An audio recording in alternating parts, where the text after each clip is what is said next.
Welcome to our Tuesday night Torah class. We've been going through the Torah, which we do. As a group, we determined at the beginning of this session that we were going to just go for an hour and a half each evening and talk about pretty much whatever we feel like we need to be talking about, and then just pick up from where we left off last week each week, rather than stick to a rigid Torah schedule.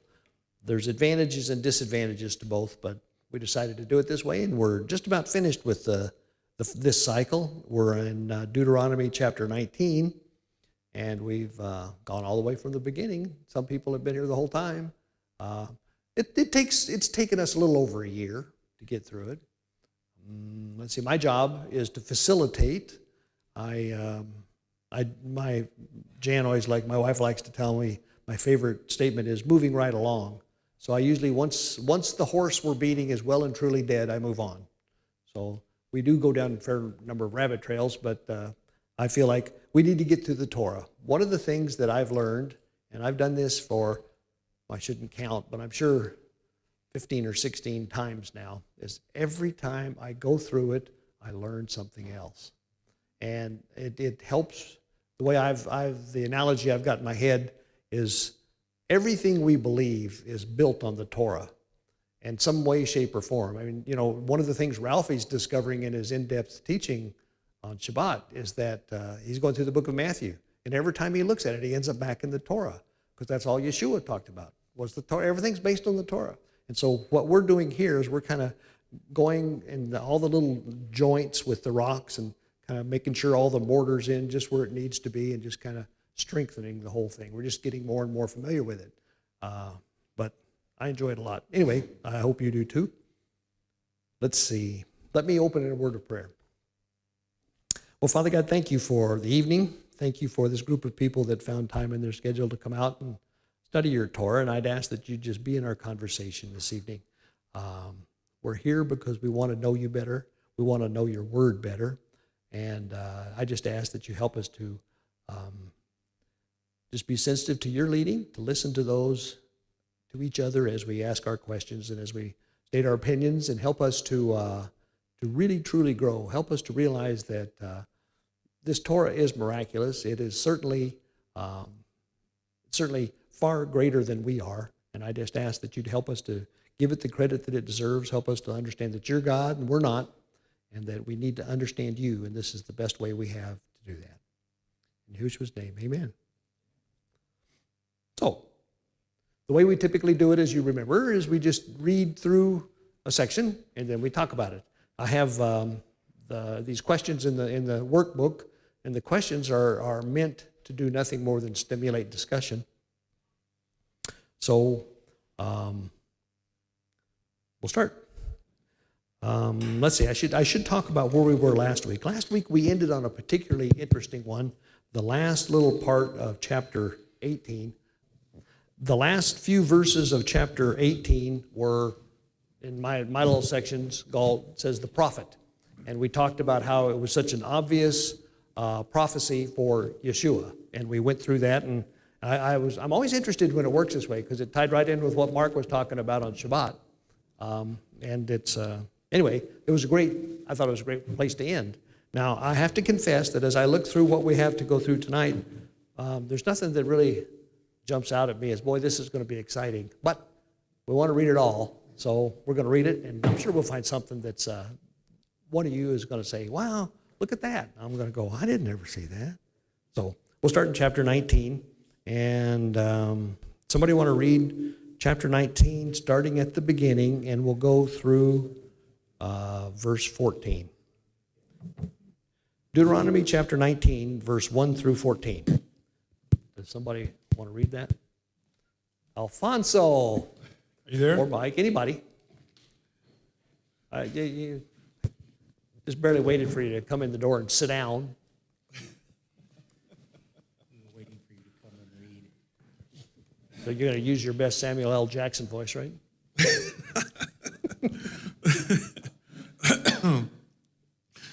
When Yahweh your Elohim cuts off the nations whose land Yahweh your Elohim has given you, and you dispossess them and dwell in their cities and in their houses, Separate 3 cities for yourselves in the midst of your land, which Yahweh your Elohim is giving you to possess.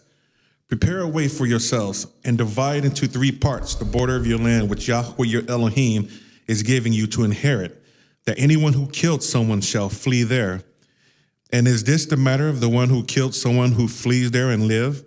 He who smites his neighbor unintentionally, not having hated him in the past, even he who goes to the forest with his neighbors to cut timber, and his hand swings a stroke with the axe to cut down the tree, and the head slips from the handle and strikes his neighbor so that he dies, let him flee to the one of these cities and live, lest the revenger of blood, while his displeasure is hot, pursue the one who killed someone and overtake him. Because the way is long and shall smite him, though he has not worthy of death, since he had not hated him before. Therefore, I am commanding you, saying, separate 3 cities for yourself, and if Yahweh your Elohim enlarges your border, as he swore to your fathers, and has given you the land which he promised to give to your fathers, when you guard all this command to do it, which I am commanding you today, to love Yahweh your Elohim and to walk in his ways all the days, then you shall add 3 more cities for yourselves besides these 3, so that the innocent blood is not shed in the midst of your land, which Yahweh your Elohim has given you as an inheritance, or blood guilt shall be upon you. But when anyone hates his neighbor and shall lie in wait for him and rise against him and smite the life from him so that he dies, then he shall flee to one of these cities, and the elders of his city shall send and bring him from there and give him into the hand of the revenger of blood, and he shall die. Your eyes shall not pardon him, but you shall purge the blood of the innocent from Israel, so that it might be well with you. You inherit in the land that Yahweh your Elohim has given you to possess. Okay, this will be interesting. So this is concerning these cities of refuge. Have we read about the cities of refuge before? Who would like to describe what the purpose of the city of refuge is? Somebody, I'm sure one of you guys has got an idea what that is. Ellie does. We like to do this. Besides, it messes up the flow of things. Well, my understanding of a city of refuge is that it's a place where a person who has accidentally or unintentionally or ignorantly killed another human being can go and be free of having their own life avenged by the relatives of the person they accidentally killed. Mm-hmm. That's fine. That's a perfectly good explanation for that. I think we want to talk about that for a little while, because this thing is always, I've struggled a little bit with it, trying to just understand it. One of the things I was reading about is that this appears to be a custom that was common in the Middle East at this time. This is just my opinion, but I think this is God's addressing that issue. Anyway, so the real key here is a guy is involved in the death of someone else. A person is involved in the death of someone else. And it's real clear, it says 3 or 4 times, what essential ingredient that makes murder is not in this case. What? Intent. Yeah, never hated him. Yours use the word never hated him. Mine uses the one that we use in legal language today, malice aforethought. Okay? There was no planning. There was no, oh man, I hate this guy's guts. If I ever get a chance, I'm going to whack him. There's none of that. It was, and I love the example. I mean, you read this stuff in the Bible and you kind of have to laugh. So, like, you're out in the woods and you've gone wood chopping with a friend of yours, and the axe head flies off your axe and hits him in the head and he dies. I mean, what are the chances of that happening anyway?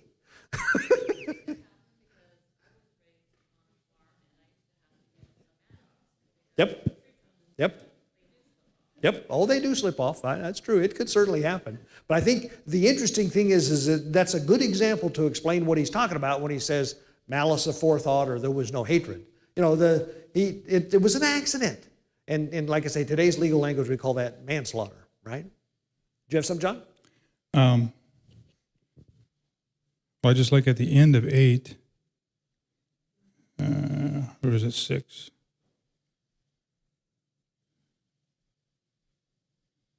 Must be Let the avenger of the blood pursue the slayer while his heart is hot and overtaken because the way is long, and slay him, whereas he was not worthy of death, inasmuch as he hated him not in the past. That's essentially the idea, right? So if you had, quote unquote, buried The hatchet. in the past or something, Yeah. you could show him that you hated him, then you have motive there. Because you said you hated him. Yeah. You're just making this story up. Yeah. I guess then they get into a lot of stuff like that whenever they actually try these cases, right? Is to, well, he had an argument with his friend that day and he didn't like him anymore or whatever. Yeah. So your point is well taken on one hand, but on the flip side of the coin, how likely is someone to go do a dangerous task with someone they haven't buried the hatchet with? Yeah. That's a fair point. So then with all of these things, there's going to be need for judgment. That's the whole idea, right? There's need for judgment here. So first of all, let's consider the case. Two guys go out chopping wood, and one of them.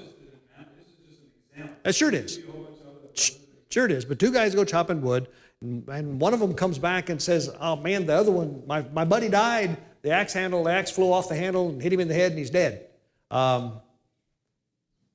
So the avenger of blood, who is a Kinfolk?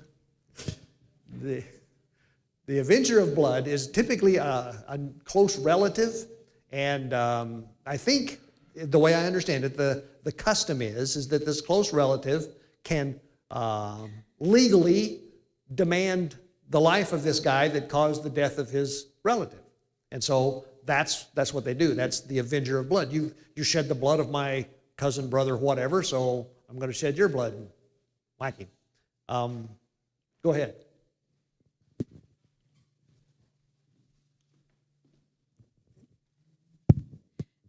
So if it's true that there was some sort of custom where the relative could avenge the death of a loved one, even if it was committed in innocence, it looks to me like verse 6 is saying that that custom is unjust, because it says, lest the avenger of blood pursue the slayer while his heart is hot and overtake him, because the way is long, and slay him, whereas he was not worthy of death, inasmuch as he hated him not in time past. So he's saying, if it's accidental, he's not worthy of death, and no custom is going to be sufficient to override this. He doesn't deserve death.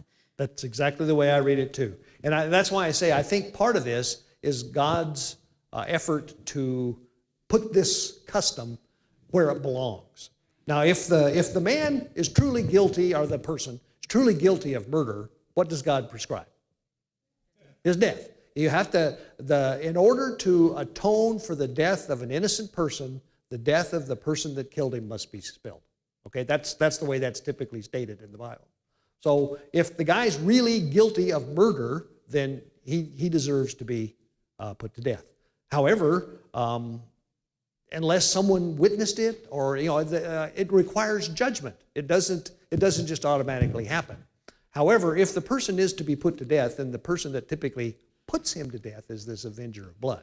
And so what the city of refuge is all about is, if this accident, hypothetically happened, then this guy can run to the city of refuge and not be fearful of losing his life at the hands of the avenger of blood. While in pursuit. Well, in there too. Well, while in pursuit. But until the judgment is rendered, he's safe, right? Once the judgment is rendered, then one of two things is going to be happening, right? Either he's judged guilty of murder, in which case we know what happens, or he's just innocent of murder, but guilty of, accidental death. And like you just said, it says in there, it says he's not deserving of death because it was an accident. It was no... Just as a side note, when I lived in Saudi Arabia, I found out that to this day they have a take on this. If you kill someone whether it's an accident or on purpose, there's what we're calling a blood avenger. Someone in the family of the deceased can take the life of the other one, but they've got a twist on it. They can come to monetary agreement, and the guy can buy his way out of it. That sounds like that's. Yeah. But I'm not surprised that that's still there. I'm not surprised. I think John referenced something about the way is long, or while he's in pursuit, he's innocent. And it just caught my attention that there were supposed to be 3 of these cities of refuge, so it wouldn't take a long time to get to them. And then over in, I think it was verse 9, I'm not sure where it says that when they inherit the land, as they grow in number, they're to add 3 more cities so that way won't be long, so that the probability of an innocent person escaping is dramatically high. Yeah. It's likely. Yeah, yeah. These 3 cities that are prescribed are spread out kind of uniformly within Canaan so that a guy can get there. As a matter of fact, I read up on it, and it said that they would make the roads good. If you wanted a good road, it was a road that led to a city of refuge. That's where the interstates went, was to the cities of refuge. And then you're right, he has this thing in there. He says, I love this because it basically says, starting in verse 8, if Yahweh your God enlarges if he enlarges your territory as he promised on oath to his forefathers, to your forefathers, and gives you the whole land he promised, because you carefully follow these laws I command you today, to love the Lord your God and walk in his ways always, then you are set to set aside 3 more cities. Okay? Do this so that innocent blood will not be shed in your land. So the point is that we know that none of that happened, right? But he's basically saying, if you guys will just behave and be obedient, you can grow big enough, you can, acquire enough territory that you need 3 more cities, and you can do that too. Plus, there are 3 other cities that are already in existence at this point in time. Or do you know where they are? You remember when they were coming up, the Israelites were coming up around Edom, north on the east side of the Jordan River, and half the tribe of Manasseh and Gad and Reuben said, went to Moses, says, we kind of think this is pretty good land. We'd just like to stay here. If you guys want to go ahead and go on across the Jordan and take that other land over there, you go ahead. We'd like to have our inheritance here. And Moses got real upset. He says, no, you can't do that.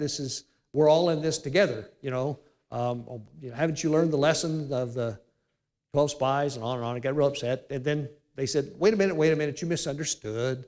We'll go with our brothers as they cross the Jordan and help them take the land that they need to occupy. But whenever it's all said and done and we get tribal inheritances, we would like our tribal inheritances to be on the east side of the Jordan River. And so it says in Numbers, it says which tribes got which land and which cities would be the 3 cities of refuge on the east side of the Jordan. So this is about the cities of refuge that are on the west side of the Jordan. So anyway, where else do I go into all this? Polly. So looking at this, could we say that this was basically the first example of a liability insurance policy that was put in place? Because now if someone comes to our home and trips and fall and hits their head and,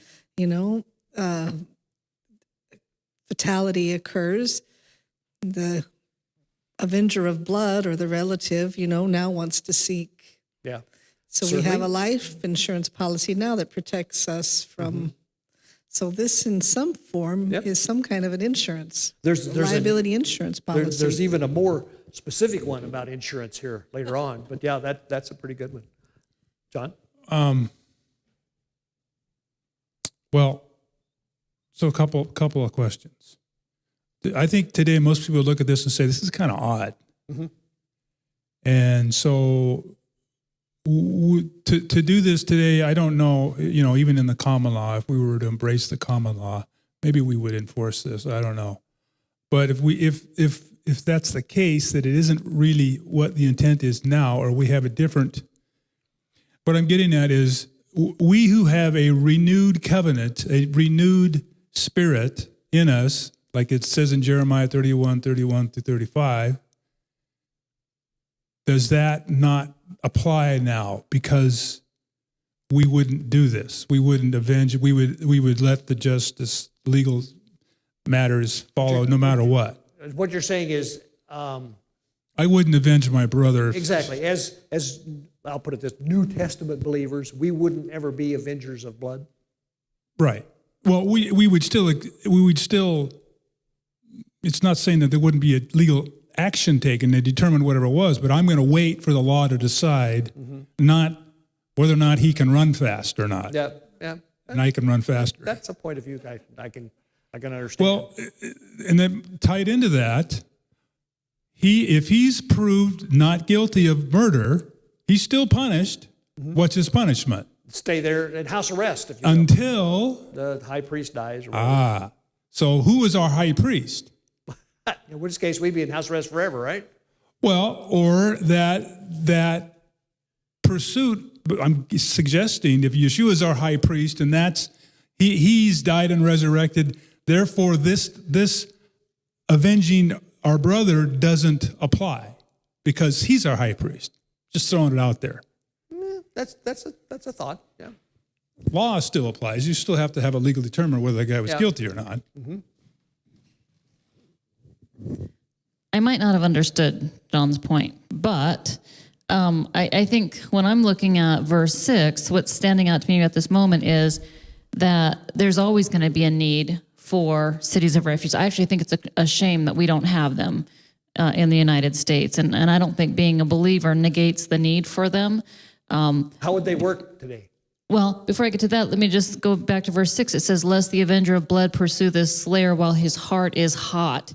I don't care how renewed in covenant you think you are, under the right circumstance, you can get pretty heated up. And I'm not advocating that. I think we should all practice perfect self-control. But, I mean, the Bible does tell the truth about human nature. It says the heart is deceptive and wicked above all things, and who can know it, right? Yep. And you can think that you'd never try to harm somebody, but take a case where you, I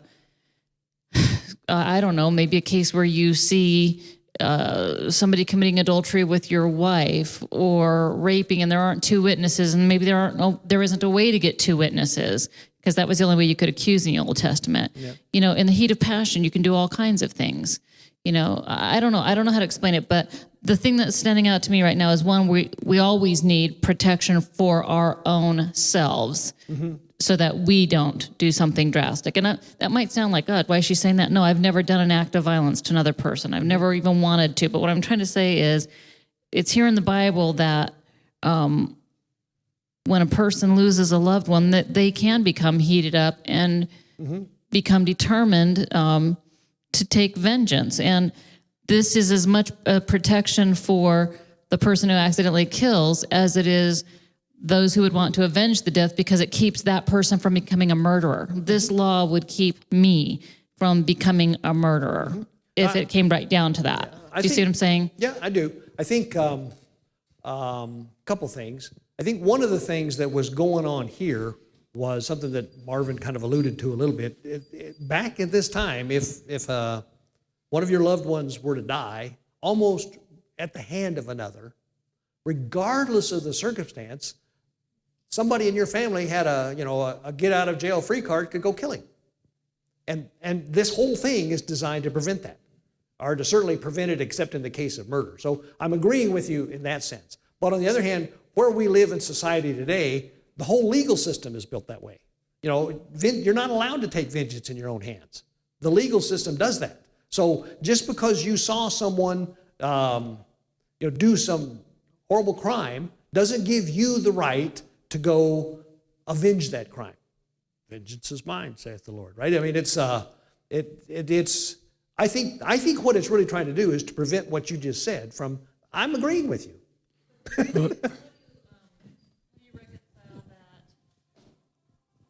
How do you reconcile that to verse 11 then, where it says, but if any man hate his neighbor and lie in wait for him and rise up against him and smite him mortally that he die, and he fleeth into one of these cities, then the elders of that city shall send and fetch him thence, and deliver him into the hand of the avenger of blood that he may die. Yeah, that's a murder. And it says, thine eyes shall not pity him, but thou shalt put away the guilt of innocent blood from Israel, that it may go well with thee. So this is kind of interesting because, in our society, we see things. Okay, so let me give you an example. I know a man who was put to death because he killed the dealers that got his little brother addicted to drugs. Mm-hmm.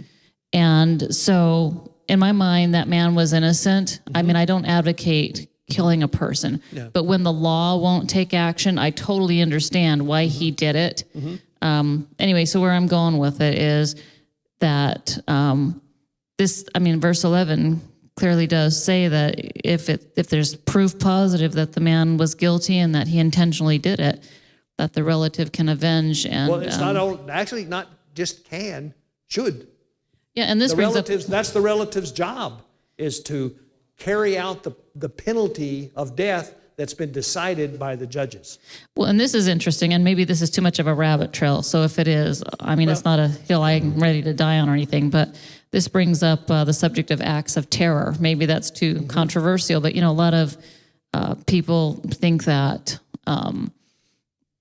you shouldn't fight back, or you're just antagonizing them by fighting back. But based on this, when terrorists kill people in our nation, you're not supposed to just let it go. It doesn't mean that citizens without due process of law, get involved in vigilante justice. But I'm just talking about, Christians who are pacifists, and I understand pacifism because it's one thing to talk about avenging another person.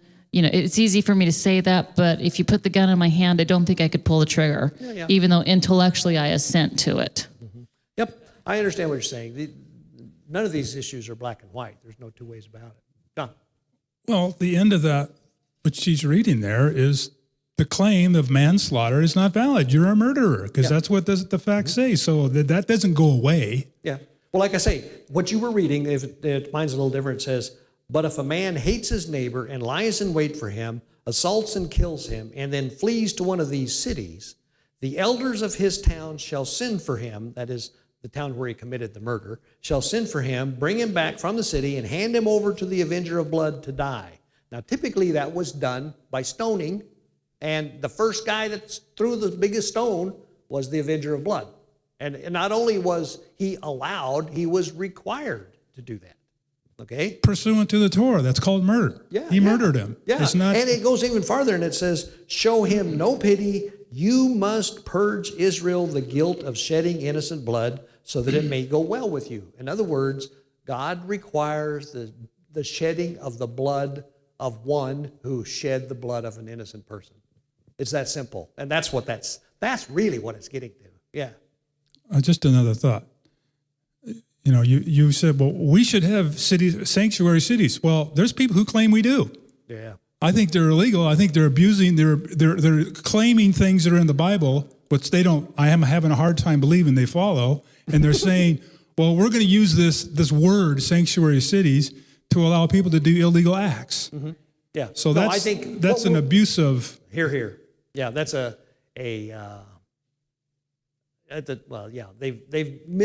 They've taken the label language. of right. Yeah, it happens a lot. Yeah. Turns out. This is not simple, and I still have trouble with this whole avenger of blood thing anyway. But I mean, I understand and I agree that if it's done out of the heat of anger or something like that, then we should protect that. I've often thought about you remember the story of Phinehas and it was when the Simeon. The Amorites were busy seducing all the Israelites, and Cosby's one name that I remember just because it's easy to remember. Cosby and some other guy were going at it. She was a Midianite. Phinehas was all upset. He just says, this is an affront to our God, and he ran them through, both of them, shish kebab. Now, he did that, right? And God not only didn't punish him for it, he commended him for it, right? Rewarded him for it. Covenant of peace. Well, there's lots of reasons why that was appropriate, but I guess my point is that you can't, with all of, in my opinion, all of this stuff, you have to kind of figure out what applies and what doesn't. That's why the silly thing with the axe head flying off the handle. I mean, to me, that's just such a made-up story. But it is, yeah. Well, with regard to Phineas, to me, that's a thing of self-defense. Because God said earlier,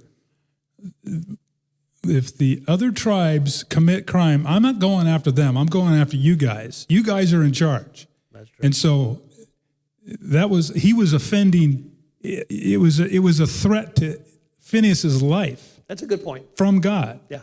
That's how I look at it anyway. Oh, I'm sorry. I didn't see that. I've got a question that just popped into my mind. How do we square the circle on this with Cain and Abel? Well, I tell you, that's a very good question. But do you remember what? That's why Cain had to leave. Yeah. Well, it was clearly murder, and yeah, he did take his life. He just didn't take it right away. Yeah, eventually. So that's a great question, and I don't know if I have the right answer, but that bugged me for a lot of years, and I have at least maybe a partial answer. And I noticed in the scripture that until after Noah, there was not a death penalty for murder. Mm-hmm. It didn't happen until after the flood. And the scripture, at least in the King James, says, I don't know what it says in the Hebrew, it says the earth was filled with violence, and that every thought of man was only evil continually. And in King James anyway, it mentions specifically violence. And it's almost like you can almost imagine God saying, okay, I've given you some free rein. You can see what happens when violence goes unchecked. The whole world becomes so filled with violence that in order to save the life of the only 8 people who aren't out murdering people, I'm going to have to get rid of the rest of you.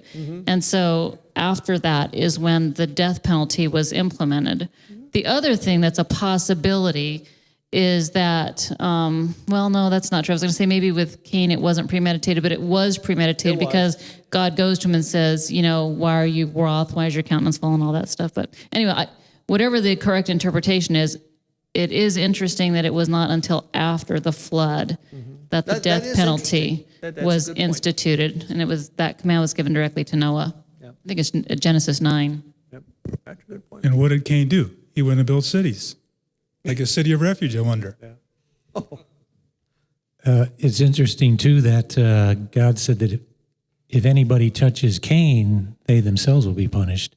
And then later, one of his, I don't know if it was a grandson or great-grandson, killed a man. Yep. Was his name Lamech? Lamech, yeah.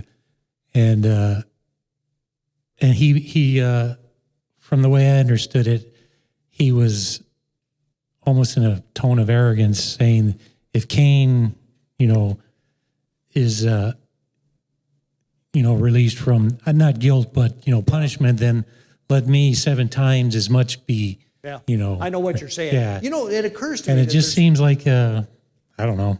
Well, there's some kind of a linkage between this Avenger of Blood and those stories, those pre-Noah stories, really. Wasn't Lamech guilty of manslaughter, not intentional murder?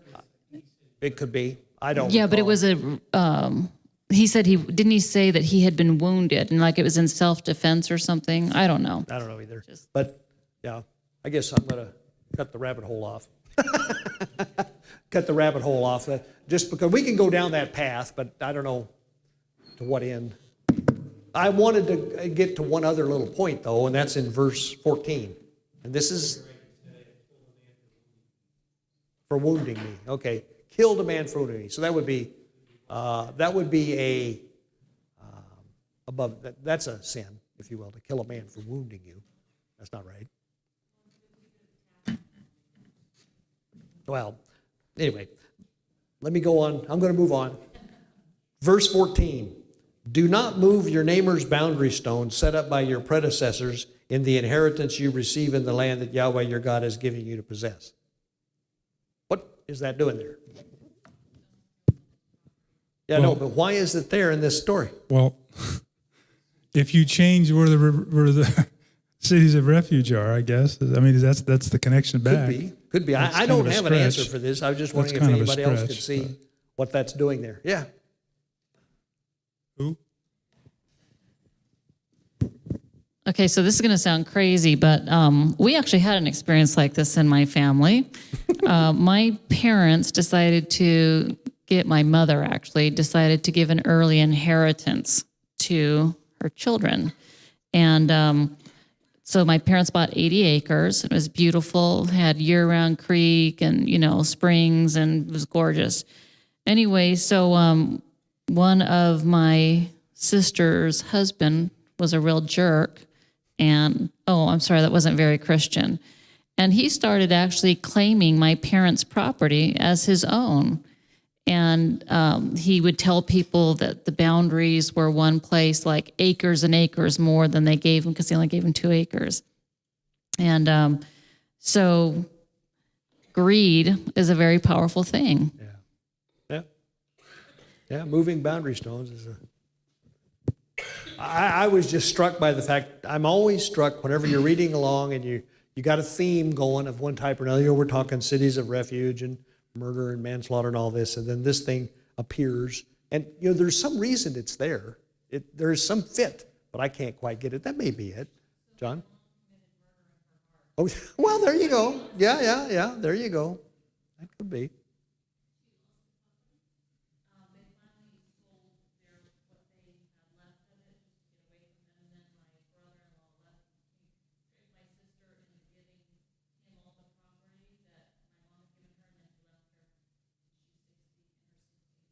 That's too bad. Yeah. Did you have something, Polly? Nope. It probably does have something to do with the sanctuary cities or the cities of refuge, establishing where they are. They are to remain where they're established without being used for something else. They were set aside for that. But I want to talk about something else about moving the boundary stone. And that's something that we were introduced to, having spent some time with Dr. Sakina. He kind of elaborates on this a little bit more. And it was very interesting, the perspective of this. And so being a part of B'nai Yosef North America, one of the protocols that has been established is before we have any type of summit or gathering, that we go to the First Nations tribe who first occupied the land.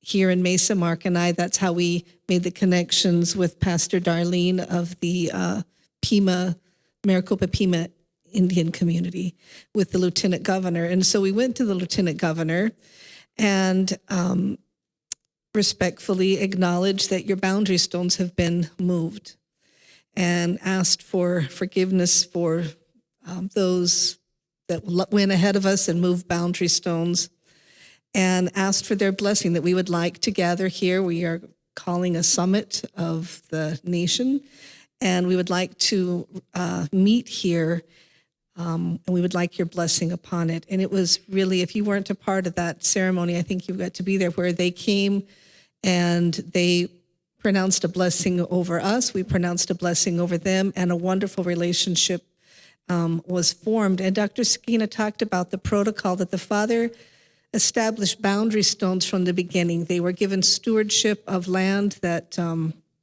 don't know, you can argue about history and what took place, but we have noticed a blessing that does occur when we go and do that. And so Mark has often talked about, even though we did that on behalf of B'nai Yosef, and we invited them here to the community, we never really did that as Living Messiah. They knew we were part, and Mark, being in a leadership position, he often asks, I don't know if we need to do that as Living Messiah, to just respectfully invite them and just see what further blessings the Father opens up to us when we go back and acknowledge that boundary stones were moved, and we would like their blessing on our gathering here. So we'll see. Maybe during our National Shabbat that we kind of talked about.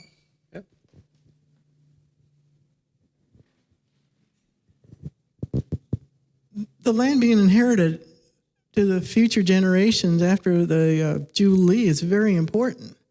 I don't think we understand that concept, that you always had a homeland. Yeah, that's Always had a homeland. You were never without a home. Yep. And unless you indentured yourself, and it was only for a while, a small, some less than 50 years. less than 50 years. Yep. And I don't think we understand that concept. You could argue that it's not even real clear that Israel ever really did it right. Yeah. But it's never been done anywhere else where, at the founding fathers, if you will, divide up the land, Yeah. and that land stays within that family, within that tribe, if you will, forever. And like you say, every 50 years, you go back to your family land, and the boundaries are well known. And it's sad because you see homeless people, and I have a home, but I got to pay property tax every year, and it's not really mine unless I pay that. And I know, if you don't pay that, that's a real rotten deal. And if you by don't the way. pay the tax, after a couple of years, they can sell it under you, And so I think that's very important for future generations too. I agree that with you you. always have a home, and that's something that we don't know about, or we don't experience it. Well, we don't value it properly. So a couple of points, if I can jump in here. Interrupt, yeah. Does this apply to the land, the inherited land that God specifically said? Yes. And that we are simply saying, well, we're not really doing that like in America because we weren't really given that land in the similar fashion here. But we can certainly respect the concept of boundary edges. And if you agree to this contract and sell this piece of property, then you have to respect what it is you sold. It's still law. It's still a valid contract if you buy and sell property. That's fair. The other thing is about what Paulie was saying. That's fine if the other ones that they're claiming we took the land. This is politically incorrect, by the way. If they're claiming that we took the land, that they have to assume it has to be shown that they have no other claims against it from other tribes. In other words, were they practicing Torah before that? Were they practicing property rights? If they were, then they have a valid claim. If they're not, then just because you're here first just means you happen to be on land here first. It doesn't necessarily mean that, how did you get the property, in other words? Does that make sense? So are you saying that, let's see, property rights come from God? Well, law, contract, and all that comes from law, from God for sure. But I'm just saying, if the Comanches came in and say, well, we happen to have this land because we took it from the Apaches or vice versa, it doesn't just start with the white man did all these bad things. As a matter of fact, wars do that, right? That's what a war is for. It's to completely upend all previous ownership of land. So how would you go back today and prove that you own some piece of land in Israel? You couldn't. Well, ultimately, you're right. It comes down to let's put up the dukes. Yeah. Go ahead, Marvin. Well, I think John's discussion kind of made mine kind of useless, but what I was going to say was the only people that I know of that kept records throughout their generations are the chosen people. Yep. Okay? We are so convoluted in our heritage. We have no idea. I mean, we can't even take our heritage back very many generations at all and know anything about it today. Yep. Yeah, you're right. And so I think it's a good concept, but we don't even no one has the records to even prove anything. Yeah. Yeah. And the idea that really irks me is that all land really belongs to the government.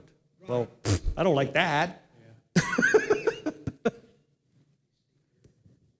Okay, so going back to that question, what's the link between the cities of refuge and not moving a neighbor's landmark? And also, what's the link between an intentional murder in a city of refuge and intentional murder in a city of refuge and not moving a neighbor's landmark? Well, there is a story in the Bible that's related to this. Isn't that the one about Ahab and Jezebel? Doesn't he Naboth's vineyard? Uh-huh. Yeah. And he kills him for it. Yeah, I went back and read that story this afternoon just to, and thinking somebody might bring it up. And can I paraphrase the story. It's in 1 Kings chapter something. But anyway, Ahab and Jezebel are running the northern kingdom of Israel. And they've kind of made this is not, I'm paraphrasing, they've kind of made this thing. Jezebel takes care of the religious stuff because Ahab doesn't have time for that. And he takes care of all the physical stuff because that's his thing. And he looks out his window and he sees this really great little vineyard right out his window. And he says, man, that'd be a really nice place to have my garden. So he finds out who owns it, and it's this guy named Naboth. And he goes to Naboth and he says, or better yet, he has Naboth come to his house. And he says, I'd like to buy your vineyard from you, and or trade it, I'll give you one for it in its place. And Naboth says, that's my family inheritance. There's no way I could sell that inheritance. It's not for sale. I'm keeping it. And so Ahab, being the big man that he is, pouts. And Jezebel wanders in and sees him sitting there pouting and griping. Says, what's the matter? And he tells her that he wanted this vineyard, and the guy that owns it won't sell it to him. And Jezebel says, no problem, I'll take care of it. Cheer up. And then about a week later, well, what happens is she sends a letter to the elders of the city that's near this vineyard that Naboth owns. And she says, have a big get-together and make sure and invite a couple of guys and have them present an unfounded accusation that Naboth has cursed both the king and God. And have them both swear to it and take care of the problem right there. So they did that. And these two guys that invented it out of whole cloth said that Naboth has cursed God and the king. And so they go out and they kill him. And then Jezebel comes back in and says to Ahab, here's your vineyard. And well, they paid through the nose for that. Yeah, go ahead. Let's see.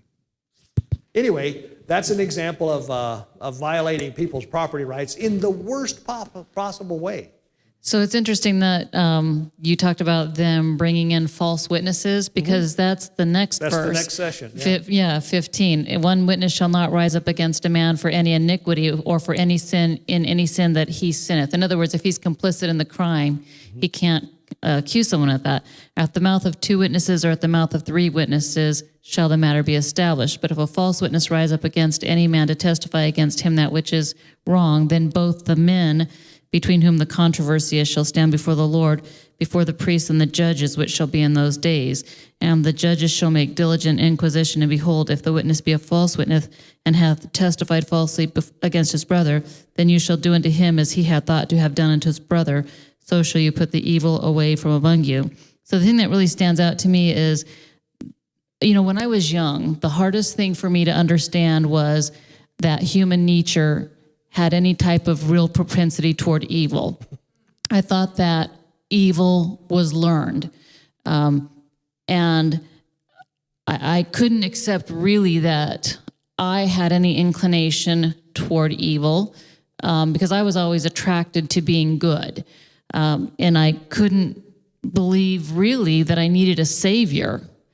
And so to me, this whole chapter is really quite a smack in the face to anybody who thinks that they could never do any of this, because the older I get, the more that I see that every single word of the Bible is true. Mm-hmm. It's prophetic. Even in the laws are prophetic. If you think you won't do something, it's been done. Don't ever think that you're above doing something. And I'm not saying we have to live in fear. I think we can live in confidence that we can be obedient. But what I'm just trying to say is the only way you can be confident that you would never do any of this is if you are in relationship with God every day, and if you are so careful that you will avoid even the appearance of evil. Mm-hmm. I've gotten myself into sins that I thought I'd never do because I didn't avoid the appearance of evil. Mm-hmm. So where I'm going with this is, this was long before Ahab and Jezebel, and yet it's like a script saying exactly what they were going to do step by step. Yep, you're right. You're exactly right. But what the prophet during that time, and the way that story with Naboth and Jezebel and Ahab ends, is Elijah. Elijah comes to Ahab and tells him, says, what you've done here is reprehensible. And he's saying, something to the effect of the dogs are going to lick your blood off of the dirt of your precious new vineyard that you got. And he tells Jezebel the same thing or something equal to that. So God viewed that horribly for two reasons. One, well, he held them responsible because they were in position of power and authority. I mean, I'm sure he had some special destiny in mind for the two guys that decided to invent this whole thing and swear to it, out of whole cloth. But those were not the ones that were really guilty. The ones that were really guilty were Ahab and Jezebel. And So what's the charge? What was the charge? What's the charge? Yeah, murder. Well, they didn't do it. The other guys did it. What's the charge? No. Conspiracy. Okay. That's a legitimate. Conspiracy to commit murder? Okay. I don't know if I want to go too legally about this. What? Well, I'm just saying that isn't just this guy believes in conspiracy theories. That's an act of conspiracy is a crime. Yeah. Well, especially in their position of authority. I think that's the thing that really upsets God. I think today we would call that solicitation to commit capital murder. Okay, I can believe that. Well, that's add on to it. I want to go back to the property rights. Mm-hmm. We were talking about this a few weeks back with the judges in a similar way, how because the society kind of dictated that you would have judges set up. But I think like in our early period of our country's development, people had property rights because they staked their their land. They were, homesteaders and whatnot. Homesteaders, for example, yeah. And I think as people became more city dwellers, it became less and less, easy to stake your claim, so to speak. Yeah, there's a couple things going on there. I'm kind of glad you brought that up, just for the fact that it's kind of things I've often wondered about. I mean, who gave the government the land that they decided to allow people to homestead? I mean, the government took it, is what they did. They took it from the Indians, right? That's what they did. But then they said, okay, we'll let you guys have it. You go out there and stake out the corners and we'll let you have it. But then the other thing, I was thinking just while you guys were talking, the theft of land. But go ahead. Getting past whether they stole it from the Indians and how all that applies, if you can say that they have legitimate claim to it, they held it in trust. The government doesn't own it. Like they held it in trust for someone to give the right to it. It wasn't that they owned it necessarily. They held it in trust. They're supposed to hold it in trust. Getting it from them to unhold it in trust and give it to private citizens is the hard part. Yeah. All right. And I interrupted your train of thought. One other thing I was going to say. Go ahead. Okay. So in response to John's heresy, his political incorrectness, I understand what you're saying. And what's ironic is my understanding, which is limited, I admit, is that the Native Americans actually don't even believe in the concept of land ownership. Yeah. And so and with all due respect, I don't mean to disrespect what you're saying, because I totally get the spirit of what you're doing.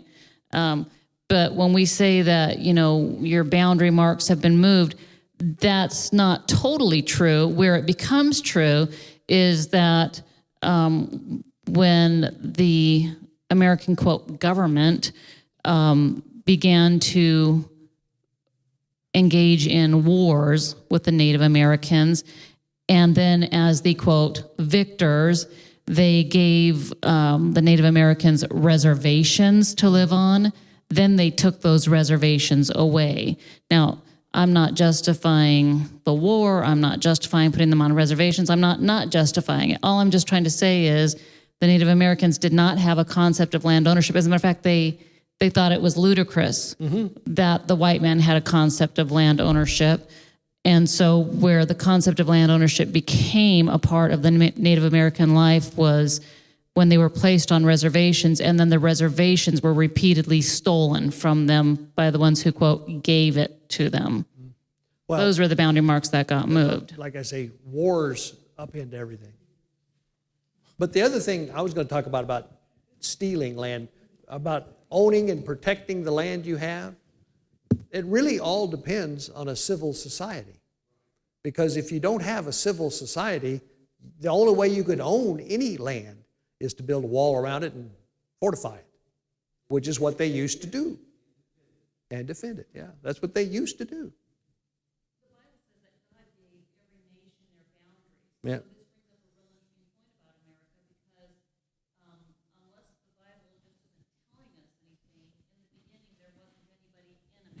Here we go. Well, you can pick on America if you want. I don't have a problem with that. But the thing is it's the same story throughout history.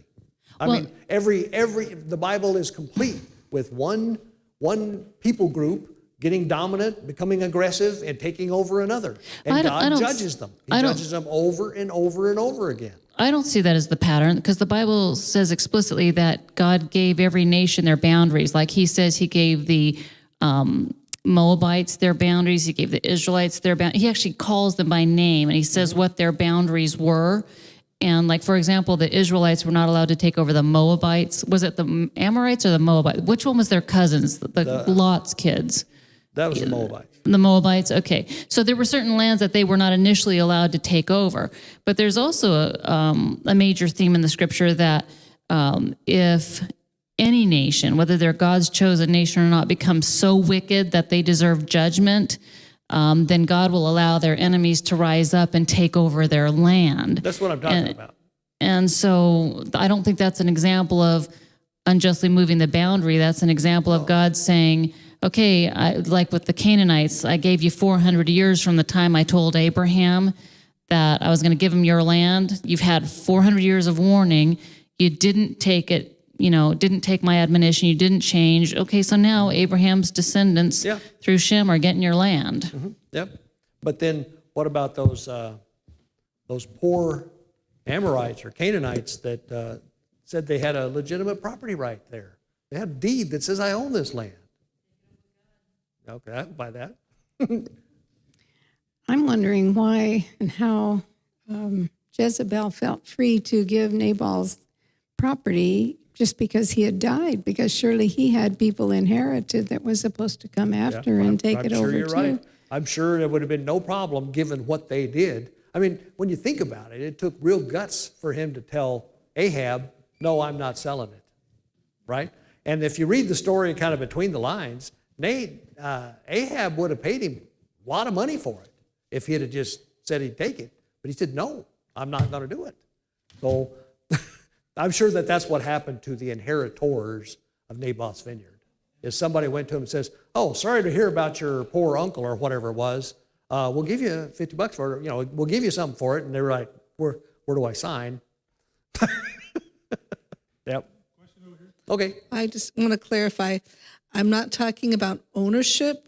I was talking about stewardship. Yep. That they were given stewardship over the land. And I think there is a difference, and that does go along with the Creator is the owner of all, of all things. But yeah, they are stewards, and that's what and in we essence, address with them is the stewardship, not the ownership. That's what the Bible says God gave everybody, nations, was stewardship. Because he says he owns it all. Oh, I just wanted to hit on Sally's point about the Native Americans. I'm part Native American, and I agree with you that Natives don't really have they don't believe in ownership of land. But at the time, it wasn't like they were like it is today, like there were people everywhere. Yeah.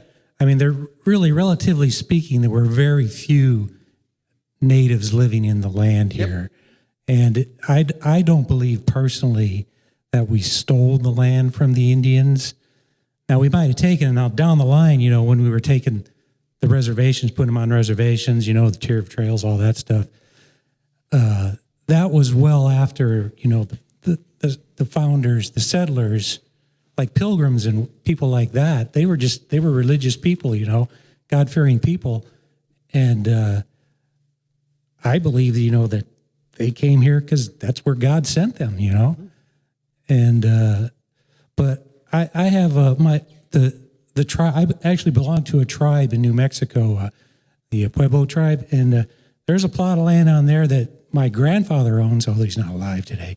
My brother lives on it today, but they have like on their reservation, they have like, their own properties and whatnot. So in that sense, they have like property rights. But those people, I mean, they weren't like the Eastern Indians that were like pushed ever westward. They'd been there for, I don't know, long time. Long time, yeah.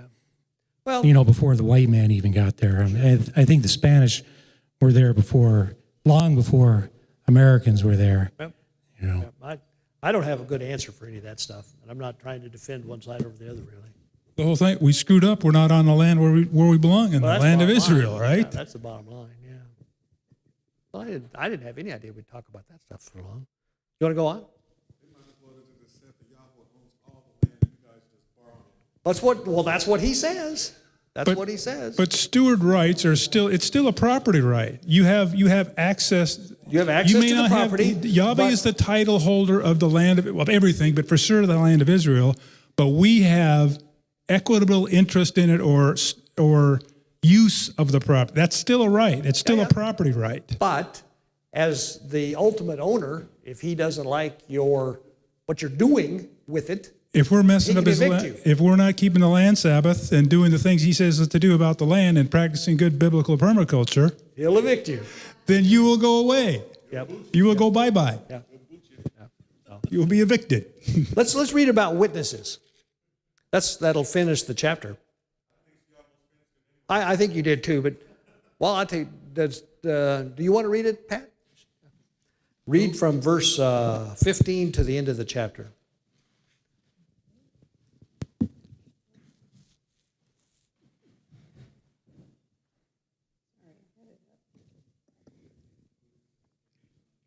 Deuteronomy 15. Chapter 17, verse 15 17? to the end of the, I'm sorry, 19. 19. Chapter 19. Sorry. First mistake I've ever made. Yes. 19, verse 15, right? A solitary witness against someone in any crime, wrongdoing, or in any sort of misdeed that might be done is not sufficient. The decision must stand by 2 or 3 witnesses. Now, if a spiteful witness comes forward against someone so as to testify against them falsely, the 2 persons who have a legal suit must stand before the Lord, before the priest, and before the judges that are in office at the time. The judges will look into the situation very carefully, and if it turns out that the witness is a liar, that the witness has given false testimony against his fellow Israelite, then you must do to him what he had planned to do to his fellow Israelite. Remove such evil from your community. Now, the rest of the people will hear about this and be afraid, and they won't do that sort of evil thing among you again. Show no mercy on this point. Life for life, eye for eye, tooth for tooth, hand for hand, and foot for foot. Okay. This is interesting. First of all, it's clearly this policy of 2 or more witnesses. If it's, and the easiest way for me to understand that, if it's just one witness, man, it's my word against his word. Who can decide that? So it's got to be at least 2 witnesses, 2 or more witnesses. When I say 2 or 3, I figures 2 or more. And then he immediately jumps into the malicious witness, to the one who is accusing someone based on false testimony. And that seems to be a big deal. The equivalent today is what? Perjury. Man, these turkeys do it all the time. It's basically lying, right? And who can tell the truth anymore? Their lies are so common. And everybody treats it like it's nothing. And God says this is an extremely important point. And if you catch somebody doing this, somebody making something up to falsely accuse someone, whatever you were trying to get them to have done to them, we're going to do to you. That'd stop it. And that's what he says. He says, this will stop it. Well, that's the eye for an eye thing, right? Yeah. It isn't an eye for 2 eyes. Yeah. If you intended this, then that's your punishment, the equivalent amount. Yeah. Yeah, I personally, this seems real reasonable. Hold on, we got to come here.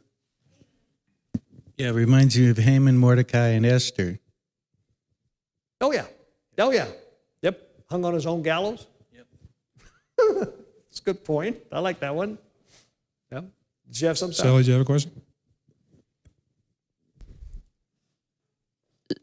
So I think all of God's laws are so wonderful and so amazing. And I also think it's interesting how in the name of justice, we can see a law from the scripture being twisted in our own culture. And so I think an example of that is when you have people who are criminals, who are known criminals, and they set someone up and help them do something they want to do. That would be a crime of passion that they wouldn't necessarily do. So I actually know someone that this happened to. Sure. And he frankly was furious at somebody and said, I want to kill that person. And this person who was an informant that he didn't know said, I can help you do that. And so where I'm going with it is, of course, the deed never gets done, but, he gets convicted. I'm not saying he was innocent. But what I'm trying to say is, think of the difference if someone that you knew was in a fit of rage and maybe even had long-term anger and said, I want to kill that person.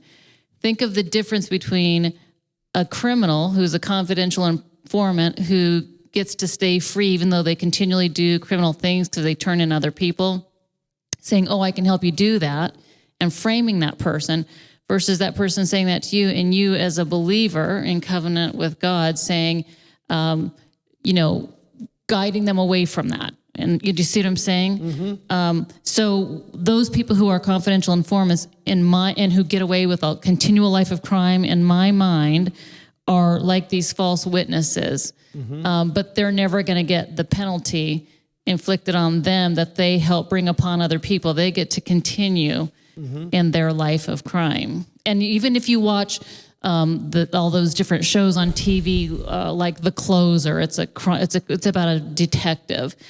You see this happen all the time with the informers. They have this continual way of life where they never walk away from their life of crime, and they're constantly making deals with the FBI to continue to get away with their crimes as they testify against other people or set up other people to do something that was in their heart or mind but they would have never been able to do on their own. That's a rabbit trail, I know, but no, that's all right. I'm trying to see if it's really it's certainly a perversion of justice. There's no doubt about that. Yeah. Yeah. Yeah, it's a case of the rats ratting the rats. Right.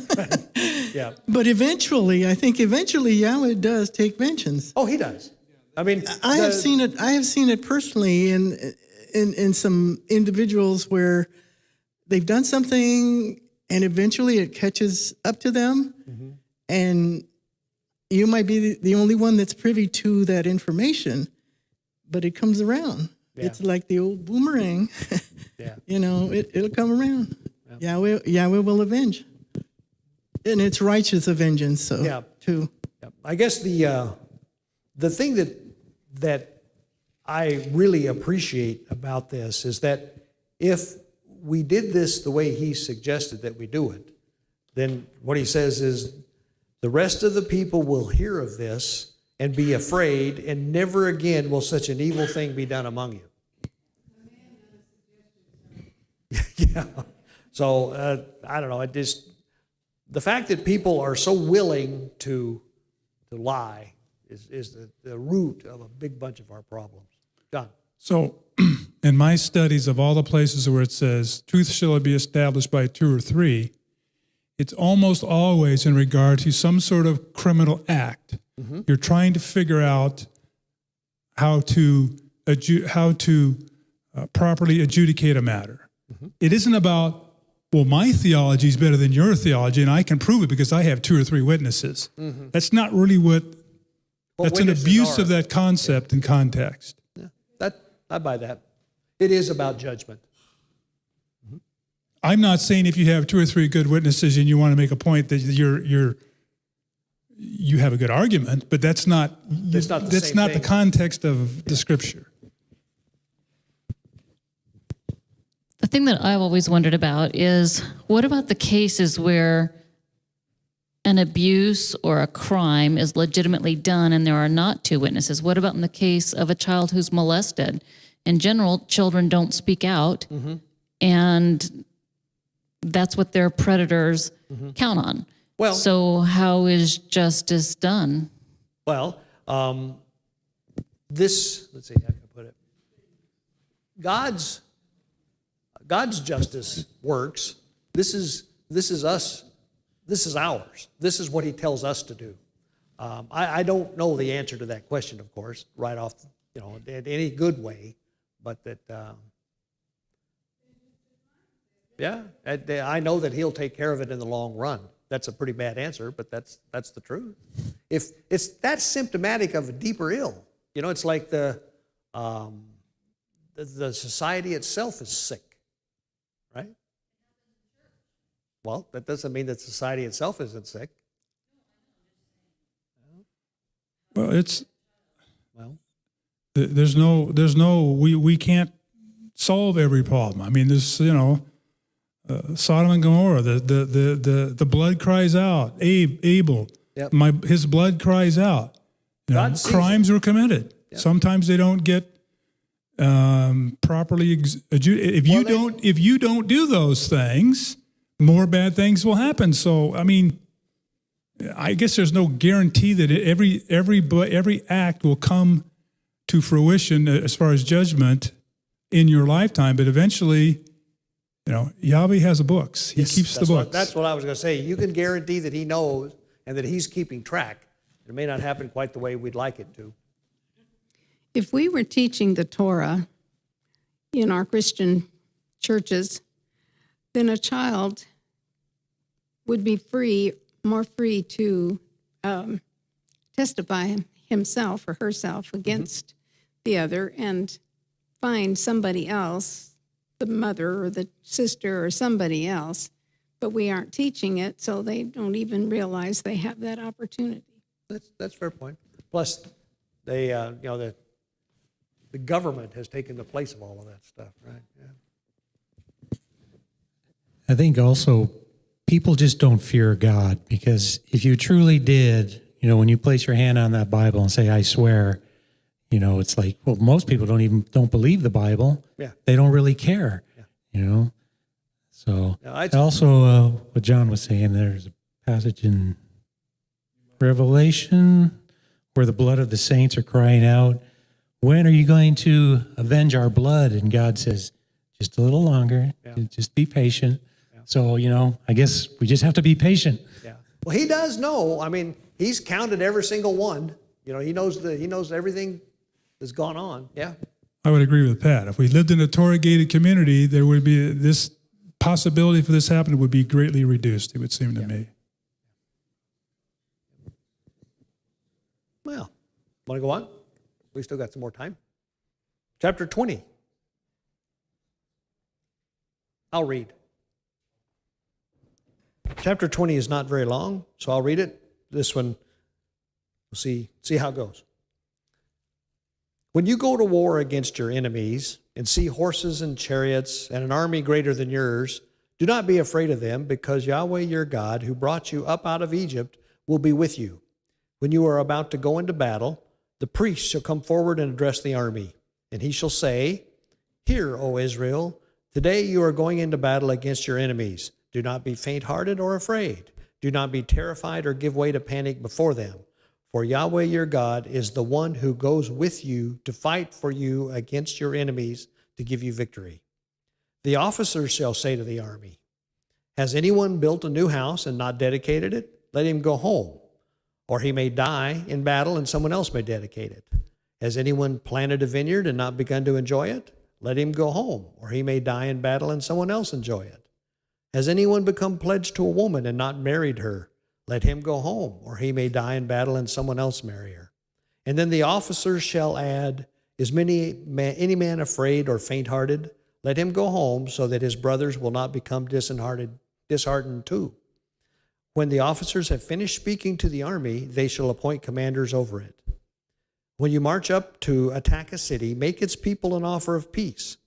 If they accept and open their gates, all the people in it shall be subject to forced labor and shall work for you. And if they refuse to make peace and they engage you in battle, then lay siege to that city. When Yahweh your God delivers it into your hand, put to the sword all the men in it. As for the women, the children, the livestock, and everything else in the city, you may take these as plunder for yourselves.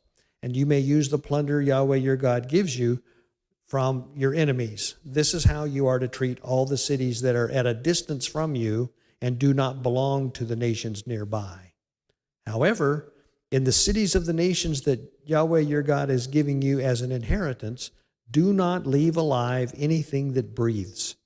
Completely destroy them. The Hittites, the Amorites, the Canaanites, the Perizzites, the Hivites, and the Jebusites, as Yahweh your God has commanded you. Otherwise, they will teach you to follow all the detestable things they do in worshiping their gods, and you will sin against Yahweh your God. And when you lay siege to a city for a long time, fighting against it to capture it, do not destroy its trees by putting an axe to them, because you can eat their fruit. Do not cut them down. Are the trees of the field people that you should besiege them? However, you may cut down trees that you know are not fruit trees and use them to build siege works until the city at war with you falls.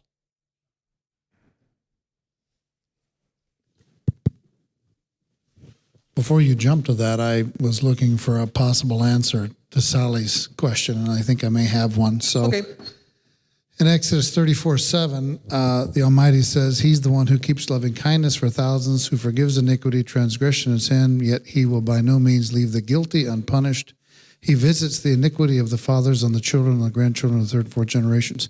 The interesting thing about this passage is talking about people that are guilty. However, whenever there's sins that are known, we adjudicate those between ourselves, so the guilty are punished. This has to mean those who have escaped the system that He placed for us, because why would He need to visit those that are guilty when there's justice has already been served? It's just an interesting point. So Yep. I would have to trust that he's just like He says, when the fatherless cries out to Him, He's going to hear their cry and He's going to take action. And He says that a bunch of times, right? The widows, the orphans, and the poor are who He hears.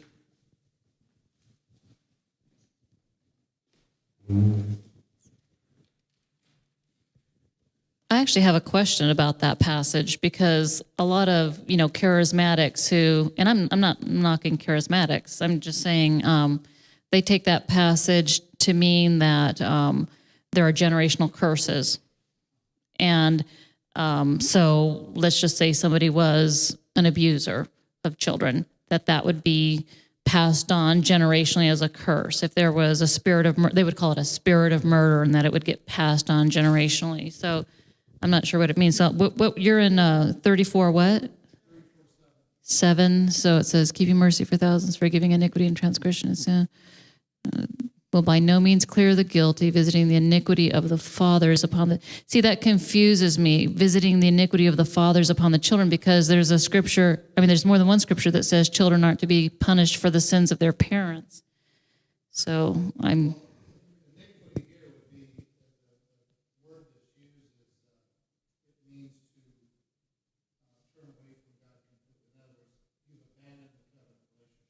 Mm-hmm. I'll have to keep reading it, but I get the part about He's not going to leave sin unpunished.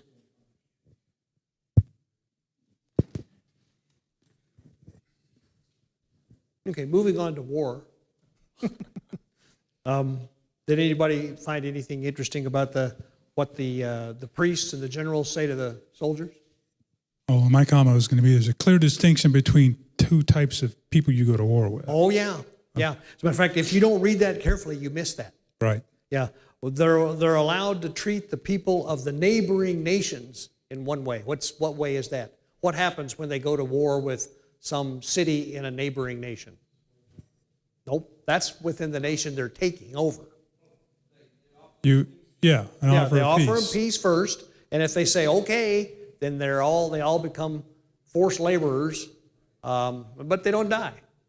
But if they don't and they besiege them, and it doesn't say if, it says when they fall, all the men are killed and the women and children are placed in servitude. Yeah. Uh-huh.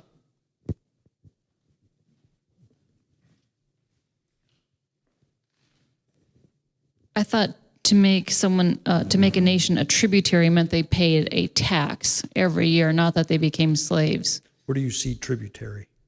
So I'm in verse 11. It says, "And it shall be if it make the answer."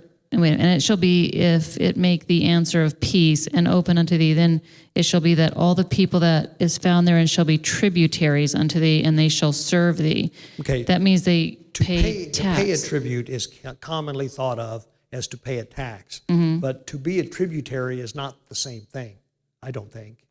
I think, But we're not talking about forced labor, because that would be contrary to Israel's law, because you couldn't have anyone in perpetual servitude, because that would defy sabbatical years and Jubilee. Nope. Yeah, because everybody was off during those years. No. Absolutely, they were. It says so. If you go back and read it carefully, it's for those slaves that were Hebrews. Well, then God is unjust. He doesn't love Boy, I'd people be careful with equally. that statement. I know I got in trouble for that once before. I hate slavery, and I know God hates slavery. And to say that God would allow some people to be made slaves because they weren't born into the least wicked nation on planet Earth, the only one that was salvageable. I mean, because we have to go back to what God says about why he chose the nation of Israel to be his chosen people. It says it wasn't for any righteousness that they had. It says they were a stubborn and stiff-necked people. He's chosen because they were a small people and they were the least evil of all the people on the earth. So if that's why he chose them, then He didn't. That's not why he chose them. yeah, it is. It says he didn't choose them for any righteousness. That's true. Okay. But it didn't say that was the reason. Yeah, it does. Okay. I don't agree with you. So if they were the least evil, then why did he choose them? And why should some other person born in some other nation become a slave? Slavery is horrendous. It's horrific. Well, number one, I don't think your definition of slavery is the same as the Bible's definition of slavery. And number two, boy, I would be really careful about what, you're judging God. Yeah, but and I understand. Last time I got in trouble for saying that, and this is a real hot button for me, so I apologize in advance. Ask you to cover me with grace. But I will just say this. When I was young, I had never heard the word abortion until I went to a Christian school. And this is relevant. Just bear with me for a moment here. And the way I heard the word the first time was a male and female teacher who were married, I won't mention their names, came out at the end of the school day and were standing by our lockers and said, "If any of you girls get pregnant, we'll take you to get an abortion." Now, I didn't know what an abortion was, but I asked them, someone said it means you won't be I said, "Well, what is an abortion?" And the lady said, "Well, if you're pregnant, you won't be pregnant when you're done." And I couldn't figure out what that meant because I didn't know about fetal development, but I just thought, I know there's a baby in there, and if you're not pregnant anymore, that baby's dead. And I said, "Well, wouldn't that be murder?" And she said, "No, that when you're pregnant, there's not a baby in there. It's just a lifeless blob of tissue." Now, I was ignorant at the time and couldn't defend my position, but everything in my spirit said, no, in some way I can't explain, this is murder. And everything in my spirit is abhorred by slavery and God saying, because you weren't born into Israel, you can be lesser in status, lesser in freedom than an Israelite. Well, and I know that I'm right on this, and everyone can tell me I'm wrong, and someday, somehow, I will be knowledge enough to defend it, just like I can defend the fact that abortion is murder. your definition of slavery is wrong. Well, no human being should be born or placed into a position where they don't have freedom.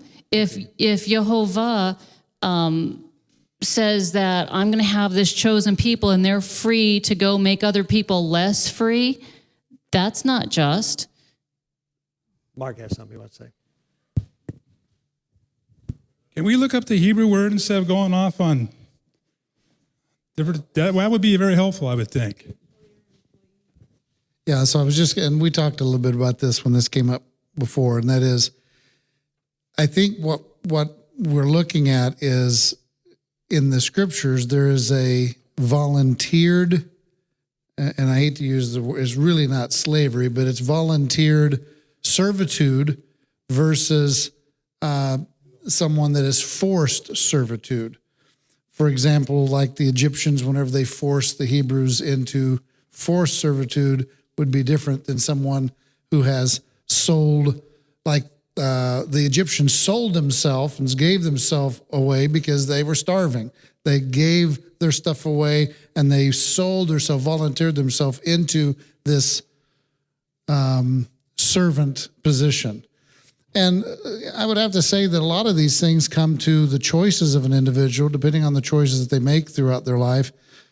These wrong choices, bad choices that are against what God teaches us to do, brings us into a position where we may have to volunteer ourselves into this servant position that we didn't want to be serving. So I'd have to do the Hebrew study on the word, which I haven't had a chance. Well, I'd say a 4 or 5 car loans and a mortgage you can't afford is servitude. So the King James uses tribute a lot. Most of the for the times that word is used, it's mak is actually the word, the Hebrew word, and this is what I responded to before with this question. You know, at some point you can decide I'm going to become Hebrew. I'm going to enter into covenant like the mixed multitudes. Yep. Do I now pay tribute on that? I don't think so. If I'm now Israel. If I'm going to embrace the Torah, the problem with these people is what? They're not following the Torah. They're not doing the Torah. That's the problem. Yep. And so they can decide, well, we're going to let these people who are supposedly, hopefully, exercising the Torah properly to control us, at least for a period of time, till the generations come up, and then they decide whether they want to become Hebrew or not. And if they do, then it's a contract. You agree to pay this tax, this tribute, to Israel for the work that they're doing. That sounds kind of blunt, but I mean, I don't think it's not slavery. It's a tax. It's a tribute. But they agreed to it because that was the option of not going to war, right? The people that are in this particular context right now only would have to be slaves because of the fact that they didn't take the opportunity to get things right with God before God sent in the Israelites to take over. That's true in general, yeah. So it isn't that God took them and said, well, because you're not an Israelite, I'm going to make you a slave. Well, he gave everybody a chance to do right, and if they didn't choose to do right, then he gave them consequences. Yeah, that's true. The life of a slave is completely dependent. The quality of life of a slave is completely dependent upon their master, right? And if you got some jerk, unbelieving, sadistic, greedy master, then your life's going to be miserable. But I wouldn't have minded being Abraham's slave. Eleazar didn't mind. Servant. So this word which occurs the most times for slave is abad or ebed, and it's basically the root idea is to serve, and it can also relate to worship. Paul uses it to say that we are laborers for Christ, but it's also used in the connection with the Levitical service to the Almighty in the temple. So it has this servitude position to it, which brings my thought quickly to the bond servant who is obviously being treated well, and he decides that he wants to, whenever his time is up of what he owed, that he's paying off whatever he had to pay because he sold himself, he has the choice to stay or go on and work somewhere else. And If he's got a good master that's not, is treating him good and things are well, he stays with that person he's working for. Yeah. Same thing as I'm doing for a company. If the company is treating me well, I serve that company. It's it is servitude, and so it's interesting.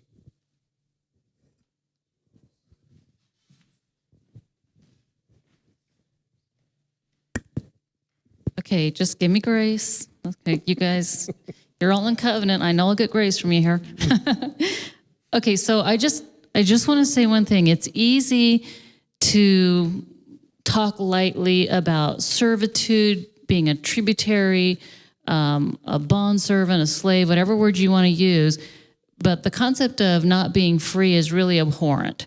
And if you can take it lightly because you're looking at it from the perspective of Israel or God's law, then just remember that, and again, I'm not trying to be politically incorrect or to pick on people here, but just remember the Muslims have the same view, that they're free to go and, make slaves of anybody who doesn't submit to Allah. They can, in other words, their law says, kill them if they won't convert, unless they're willing to be tributaries, in which case, what do they call them? Dhimmi or something like that? DHIMI or something like that. I don't even know how to pronounce it or spell it, really. And the thought of me having to do that is abhorrent. One, because I don't believe in their God. And two, because the idea of me losing my freedom is abhorrent. God didn't make me not to be free. Well, I don't have any trouble with what you just said. I just have more trouble with the fact that, it's not the word that's wrong. It's your understanding of it. Well, maybe none of us understand it correctly. Well, I'm not going to say I obviously do, but yeah. I have a question about this. This seems to only apply, it says this is how you to treat all the cities that are at a distance from you. Yes. So There's two cases. these are like outlying areas. Yes. Why are Yes. they attacking these people anyways? They have to, They shouldn't. I don't know why they're going to be doing it, but there are two separate cases. There's that case, and believe me, those guys get off pretty good, right? Because the case of the cities that are in Canaan, the answer to them was destroy virtually everything that breathes. Yeah. So you could argue about how slavery is a pretty unpleasant thought, but it's probably preferable to death. I don't know.